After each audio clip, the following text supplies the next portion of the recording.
मैं गरिमा सिंह। सबसे बड़ा सवाल में बात 2024 के चुनाव की, क्योंकि 24 का जो सबसे बड़ा चुनाव है उसके पहले बहुत सारी हलचल अब बढ़ती हुई नजर आ रही है। जबरदस्त हलचल एक तरीके से नजर आ रही है। विपक्ष ईडी पर, सीबीआई पर और आईटी पर भी हमलावर है। लगातार आरोप लगाए जा रहे हैं देश की स्वायत्त संस्थाओं पर, स्वायत्त जांच एजेंसियों पर। तो यह सवाल पूछा जाना बड़ा लाजमी हो जाता है कि जिस देश में डेमोक्रेसी सबसे पुरानी हो, सबसे बड़ा लोकतंत्र हो, उसमें आखिर विपक्ष इतना हमलावर देश की स्वायत्त संस्थाओं के प्रति क्यों है। और यह बात मैं क्यों कर रही हूं, क्योंकि आज की जो खबर है वो ये कि आज इनकम टैक्स डिपार्टमेंट ने ताबड़तोड़ अंदाज में विपक्षी पार्टियों को इनकम टैक्स नोटिस थमाया है। इसमें सबसे बड़ा नोटिस मिला है कांग्रेस पार्टी को। रिकवरी नोटिस है 1823 करोड़ रुपए का, जिस पर अजय माकन ये कह रहे हैं, कांग्रेस पार्टी के कोषाध्यक्ष, कि जानते हैं 1823 करोड़ रुपया कितना होता है। 2019 में हमने इलेक्शन लड़ लिया था 800 करोड़ रुपए में, यानी कि इसके आधे पैसे में। अलावा इसके सीपीआई को भी रिकवरी नोटिस जारी हुआ है 11 करोड़ का। सीपीएम को भी रिकवरी नोटिस भेजा गया है। और तृणमूल कांग्रेस पश्चिम बंगाल, साकेत गोखले उनके राज्यसभा के सांसद कह रहे हैं कि 72 घंटे में हमें भी 11 नोटिस भेजे गए हैं। यह इनकम टैक्स की ताबड़तोड़ कार्रवाई चल रही है, ईडी की कार्रवाई चल ही रही है और सीबीआई की भी दूसरी तरफ विपक्ष के सारे नेताओं पर, तकरीबन सारे नेताओं पर विपक्ष के कार्रवाई चल रही है। और इसके ठीक बाद ये जो नोटिस मिला 1823 करोड़ रुपए का कांग्रेस पार्टी को इनकम टैक्स की तरफ से, कल मिला। आज कांग्रेस पार्टी के 3 बड़े नेताओं ने प्रेस कॉन्फ्रेंस की और क्या कहा कि भाई हमें 8 साल पुराने मामले में इनकम टैक्स के नोटिस भेजे जा रहे हैं। और सिर्फ 8 साल पुराने मामले में नहीं, एक मामला तो 30 साल पुराना भी है। 1993 से 94 का मामला है 53 करोड़ का, 16 से 17 का मामला 181 करोड़ का, 17 से 18 का 178 करोड़ का, 18 से 19 918 करोड़ का और 19 से 20 490 करोड़ का। और ये कुल जमा हो जाता है 1823 करोड़ रुपए। 3 बड़े नेताओं ने प्रेस कॉन्फ्रेंस की और ये जो 1823 करोड़ रुपए है, इसमें ब्याज भी शामिल है, जुर्माना भी शामिल है।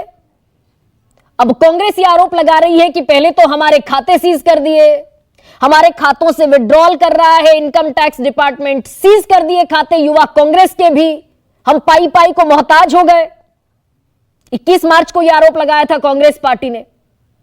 लेकिन एक बड़ी अपडेट यह भी है कि जब कांग्रेस पार्टी यह कह रही है, जयराम रमेश क्या कह रहे हैं कि बीजेपी टैक्स टेररिज्म में लगी है, कांग्रेस को आर्थिक पंगु बनाने की कोशिश है, लेकिन हम डरेंगे नहीं। हमारे पास पैसा नहीं है तो चुनाव कैसे लड़ेंगे। और यह भी कह रहे हैं कि हम इसके खिलाफ सुप्रीम कोर्ट का दरवाजा खटखटाएंगे।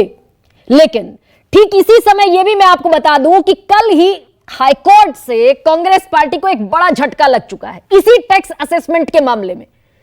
पहले कांग्रेस पार्टी ने 8 मार्च को हाईकोर्ट का दरवाजा खटखटाया कि जो एपेलेट ट्रिब्यूनल है उसके फैसले पर रोक लगा दी जाए। कोर्ट ने खारिज कर दिया।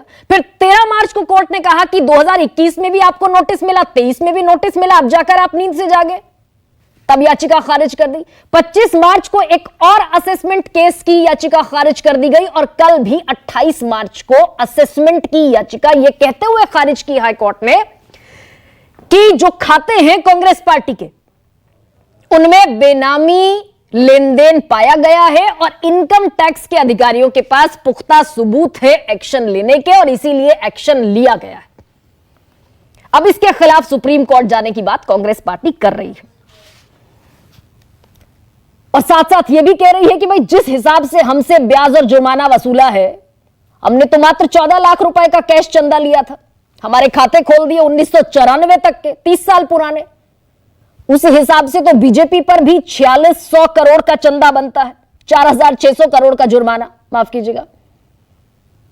ठीक उसी हिसाब से जैसे हम पर पेनल्टी लगाई, इनकम टैक्स बीजेपी को भी नोटिस भेजे। लेकिन बीजेपी फ्रंटल ऑर्गेनाइजेशन है इनकम टैक्स डिपार्टमेंट, और इसीलिए न चुनाव आयोग कुछ करेगा और ना इनकम टैक्स डिपार्टमेंट कुछ करेगा। ये सारे आरोपों की फेहरिस्त आज कांग्रेस पार्टी लगाती हुई नजर आई। अब बीजेपी ने भी कमान संभाली, बीजेपी की तरफ से भी प्रेस कॉन्फ्रेंस हुई, रूल ऑफ लॉ याद दिलाया गया कि पीएम मोदी और बीजेपी का विरोध करते करते आज कांग्रेस ने देश की संस्थाओं पर हमला करना शुरू कर दिया है। यह कांग्रेस की हताशा के स्तर को दर्शाता है, और कांग्रेस पार्टी यह सोचती है कि वो देश के संविधान और कानून से ऊपर है। यह शहजाद पूनावाला राष्ट्रीय प्रवक्ता है, उन्होंने आज प्रेस कॉन्फ्रेंस की है और कांग्रेस पार्टी को आईटी मामले में झूठ फैलाना बंद कर देना चाहिए। तो एक तरफ तो यह घटनाक्रम है, कांग्रेस पार्टी के आरोप हैं, बीजेपी का उस पर पलटवार है और हाईकोर्ट की तरफ से तमाम याचिकाएं खारिज किया जाना है। इसके उलट एक खबर और बता देती हूं आपको, जो आज की बड़ी महत्वपूर्ण खबर है। हालांकि 19 मार्च से जोड़ूंगी मैं इस बात को, क्योंकि ये क्लोजर रिपोर्ट जिसका मैं जिक्र करने जा रही हूं, ये दाखिल हुई थी 19 मार्च को। खबर को बाहर आने में, यानी कि पब्लिक डोमेन में आने में, यानी कि आप तक पहुंचाने में लगभग 10 दिन लग गए। क्या हुआ है? प्रफुल्ल पटेल एनसीपी के नेता हैं। अजीत पवार के साथ 8 महीने पहले एनसीपी छोड़ी थी और एनडीए सरकार में महाराष्ट्र में आकर शामिल हो गए थे। घोटाले का आरोप है। 2008 और 2009 में सिविल एविएशन मिनिस्टर रहते हुए 840 करोड़ का घोटाला हुआ और एक एविएशन लॉबिस्ट दीपक तलवार नाम का, जो प्रफुल्ल पटेल का करीबी था, उसने प्रफुल्ल पटेल के करीब होने का फायदा उठाया और एयर इंडिया के जितने प्रॉफिटेबल रूट्स थे वो सब प्राइवेट एयरलाइंस को दे दिए गए, जिससे ये 840 करोड़ रुपए का घाटा हुआ। और पूरी एक आरोपों की लंबी फेहरिस्त है। ईडी ने कहा था कोर्ट में, पहले सुप्रीम कोर्ट ने इस पर जांच का आदेश दिया 2017 में कि जांच होनी चाहिए प्रफुल्ल पटेल के खिलाफ। फिर सीबीआई ने 4 एफआईआर दर्ज किए मई 2017 में।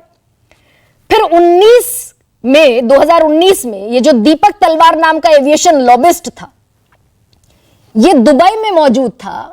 सीबीआई इसको प्रत्यर्पित करके, ईडी माफ कीजिएगा, दुबई से भारत लाती है और जून 2019 में प्रफुल्ल पटेल से 3 दिनों तक पूछताछ ईडी करती है। फिर अगस्त 2019 में सीबीआई पूछताछ करती है और अब 19 मार्च 2024 को क्लोजर रिपोर्ट सीबीआई दाखिल कर देती है राउज एवेन्यू कोर्ट में कि कोई सबूत नहीं मिला, जिस केस की जांच के आदेश सुप्रीम कोर्ट ने दिए थे।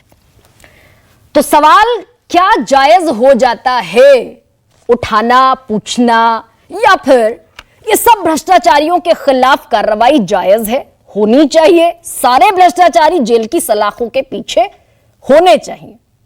ऐसे में 2 बड़े बयान सुनाती हूं मैं आपको, फिर इस पर चर्चा शुरू करेंगे।